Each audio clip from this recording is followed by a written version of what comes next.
Mbiu ya mgambo ikilia kuna nini?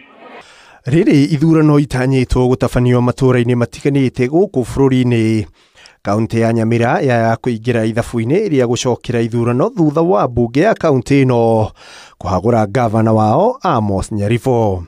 The governor received the arrest, he received the wrongful salary that is talked about, and the money which was meant for Nyamira people has already been recovered by EACC. Nyaribo ahaguritwo thutha wa gucukirwo mahitia ma uhuthiri muru wa wabici, gucagura amemba muthubari wa keroka mugaru na watho, kuhuthira bajeti ya bunge ya kaunti ino kuhitukia minister wa urimi mugaru na watho, na oho kuruta wira na njira iri na muthutukanio. May God be our judge.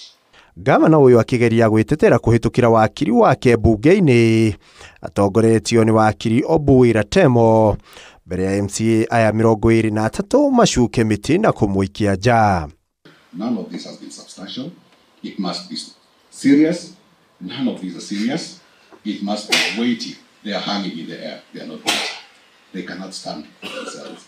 There is no clear violation or breach of the Constitution. Ndereti ino iratemanitio bunge-ini ni MCA wa Bonya Matuta Julius Kimwoni Mwatere.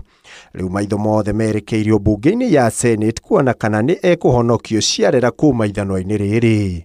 Members, His Excellency Honorable Amos Kimomi Nyaribo, the Governor of Nyamira County, now stands impeached. Handu-ini ha Inooro TV, ritwa riakwa ni Ikua Wamboshi.